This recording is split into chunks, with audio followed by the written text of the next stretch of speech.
বন্ধুরা কেমন আছেন সবাই? আশা করি সবাই ভালো আছেন। সবাইকে সুব্রত লার্নিং পয়েন্টে গণিত ক্লাসে স্বাগতম। যারা আমাদের আগের ক্লাসগুলো মিস করেছেন, ডেসক্রিপশন বক্সে আগের ক্লাসের লিঙ্ক দেওয়া আছে, সবাই সেখান থেকে ক্লাসগুলো করে নেবেন। এখানে 1 নম্বর অঙ্কটিতে বলা হয়েছে একটি তেলপূর্ণ পাত্রের ওজন 32 কেজি এবং অর্ধেক তেলপূর্ণ পাত্রের ওজন 20 কেজি। পাত্রটির ওজন কত কেজি? অঙ্কটি করার আগে আমরা একটু চিত্রে খেয়াল করি। এখানে প্রথম চিত্রটি পাত্র তেল দিয়ে পরিপূর্ণ এবং দ্বিতীয় চিত্রটি পাত্র এর অর্ধেক তেল দিয়ে পরিপূর্ণ।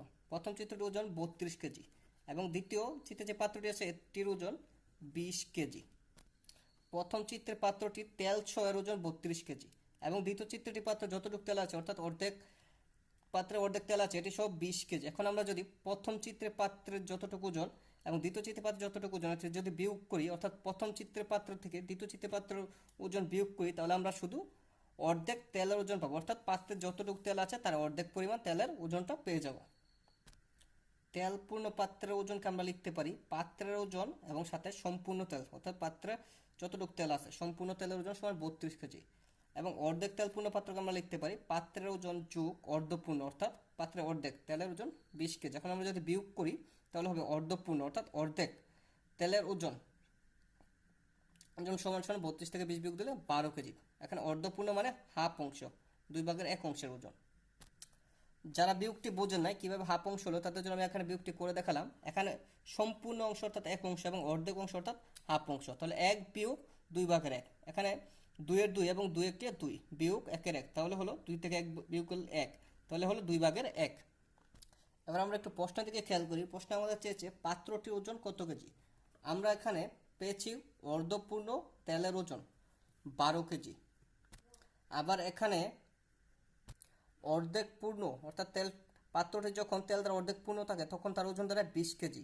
আবার এতটুকু তেলের ওজন অর্থাৎ পাত্রটির অর্ধেক পরিমাণ তেলের ওজন এখানে পেয়েছি আমরা 12 কেজি। তাহলে যদি 20 কেজি থেকে 12 কেজি আমরা তেলের ওজন বাদ দিই তাহলে আমাদের পাত্রটির ওজন থাকবে, অর্থাৎ 20 কেজি থেকে 12 কেজি তেল যদি বাদ দেয় তাহলে পাত্রটির ওজন থাকবে 8 কেজি।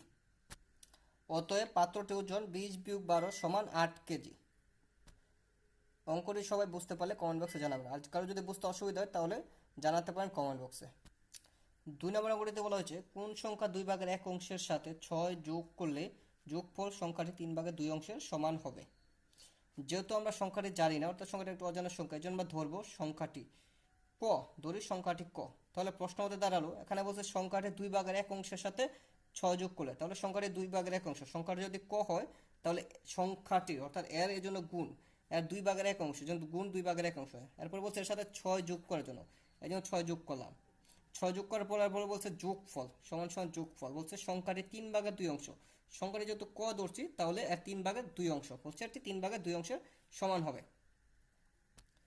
এখানে ক গুণ 2/1, যেহেতু ক একটি পূর্ণ সংখ্যা এবং এটি একটি ভগ্নাংশ, পূর্ণ সংখ্যা ভগ্নাংশের লবের সাথে গুণ হয়, তাহলে ক একের সাথে গুণ হলে ক আর নিচে হরের 2।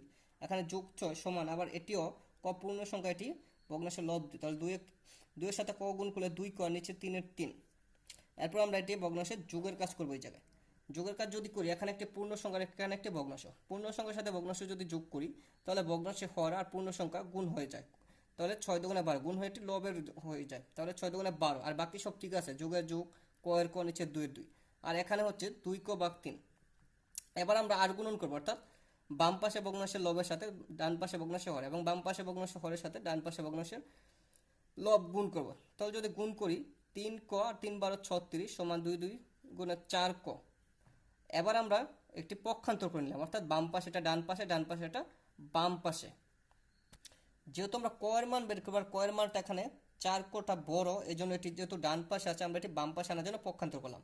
তাহলে এখানে 4 ক আর এখানে আছে ডান পাশে 3 ক যোগ 36। আমরা ক এর মান বের করবার জন্য দুইটি ক এক সাইডে আনবো, অর্থাৎ বাম সাইডে। এখন যেহেতু এখানে 3 ক ডান সাইডে আছে এটি বাম পাশে আসবে, এখানটার আগে কোনো চিহ্ন নাই, জন্য এটি যোগে আছে, এই জন্য বাম সাইডে আসে এটি বিয়োগ হয়ে গেছে। আর বাকি 36 এবং 4 ক এটি যা যা জায়গা আছে যেহেতু এদের চিহ্নের কোনো পরিবর্তন হয় না, তাহলে 4 ক থেকে যদি আমরা 3 ক বিয়োগ দিই তাহলে ক, আর এখানে 36 36, তাহলে আমাদের নির্ণয় সংখ্যাটি হবে 36, যেহেতু আমরা নির্ণয় সংখ্যাটি ক ধরেছিলাম। আশা করি সবাই বুঝতে পারছেন। কারো কোথায় বুঝতে অসুবিধা হলে কমেন্ট বক্সে জানাবেন। আর আমাদের ভিডিওটি যে যেখান থেকে দেখছেন, ইউটিউবতে দেখলে সাবস্ক্রাইব করে দেবেন, আর ফেসবুকতে দেখলে চ্যানেলটি ফলো করে দেবেন। সবাইকে ধন্যবাদ।